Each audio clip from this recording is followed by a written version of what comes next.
Welcome to another bonus edition of Upon Further Review.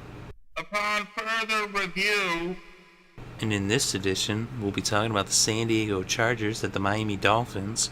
And you can catch this Week 9 matchup on November 2nd at 1 p.m. Eastern Time on your local CBS affiliates. The Chargers are 5-3 going into this game, and the Dolphins are 4-3. The Chargers, they lost in Week 1 to Arizona on Monday Night Football, but then after that they went on a 5-game winning streak as they hosted the Seahawks there in San Diego and they beat them. Then they went to Buffalo and beat the Bills. They then hosted the Jaguars and the Jets in Weeks 4 and 5 and picked up victories. They shut out the Jets in that Week 5 matchup. Then in Week 6 they went to Oakland and they beat the Raiders. But then in Weeks 7 and 8 they had back-to-back losses to division rivals. As they first lost to Kansas City in San Diego, the Chiefs beat them with a late field goal. And then in Week 8 on Thursday Night Football, they went to Denver. They beat the Broncos in Denver last year, but this year the Broncos beat them in Mile High. Of course, the Broncos beat them in San Diego last year, but anyway. So here we are in Week 9. They're going to Miami. And so the Dolphins, they started things off in Miami by beating the Patriots in Week 1. They then lost the next two games as they went to Buffalo and lost to their division rivals, the Bills, who are also division rivals, the Patriots, in Week 1. But so in Week 3, they then hosted the Chiefs and they lost that game. And then in Week 4, though, they got to 500 as they beat the Raiders in Oakland. They then had their bye week in Week 5.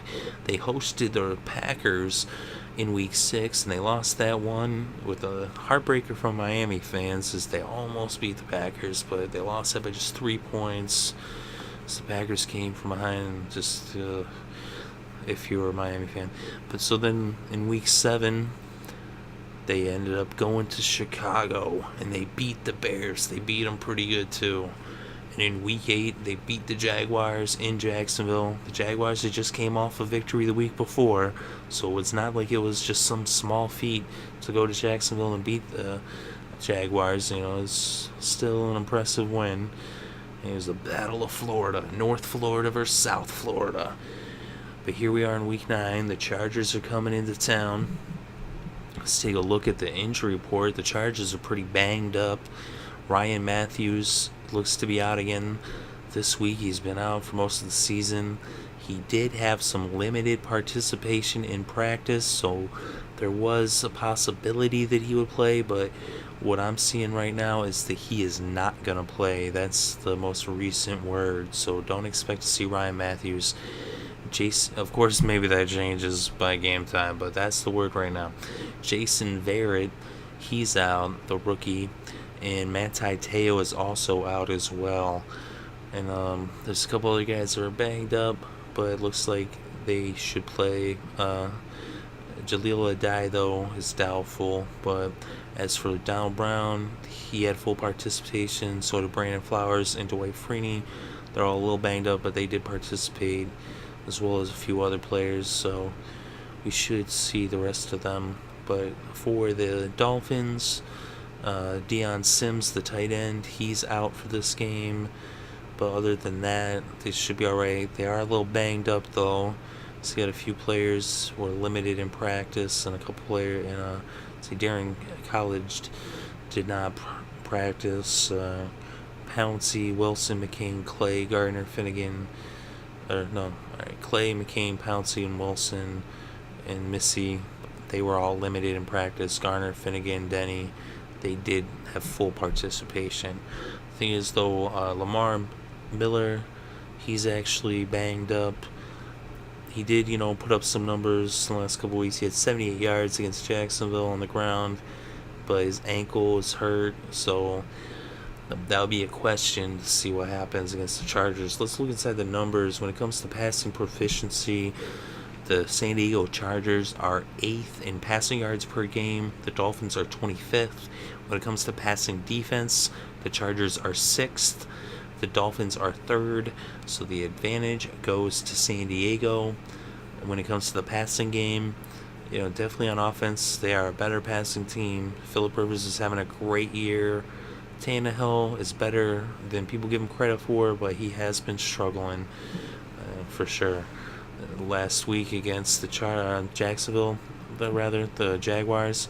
He had 196 yards in that game. So, and with the passing defense, they both are really good in passing defense. I mean, the Dolphins are third, but with how bad their passing offense is and how good the Chargers are in the passing game on offense and defense, they definitely have the advantage there.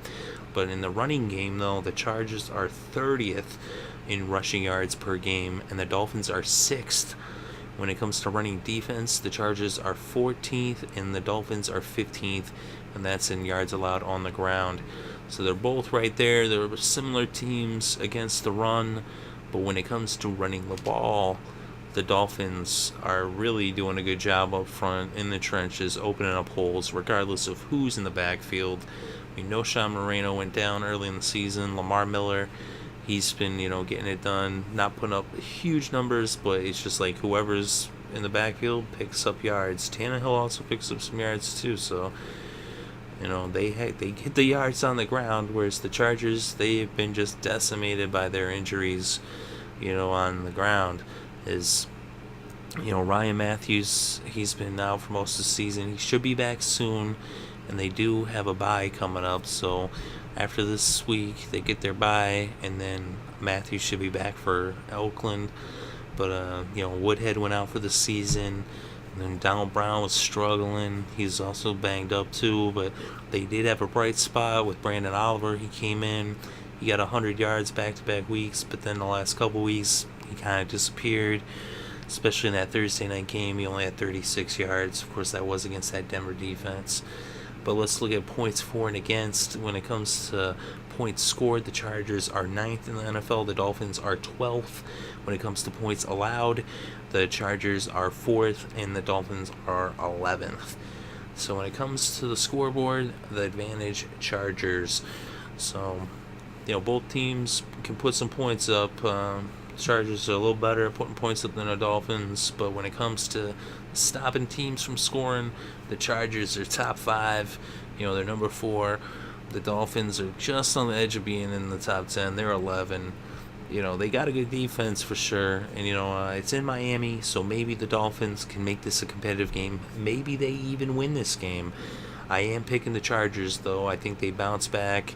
They lost those 2 tough games to division rivals, and this is a game that they desperately need. They got to get back in the win column before their bye, because they got to keep pace in a really tough division. Is both the Broncos and the Chiefs are both right there with them, so they got to try to catch back up with Denver and keep pace with Kansas City.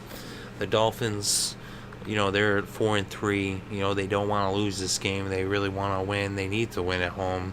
Can't afford to be losing home games. They will be 500 if they lose. If they can get a win, that would be phenomenal for Miami. That would be a huge, huge boost. That would put them at 5-3, right there in the thick of things.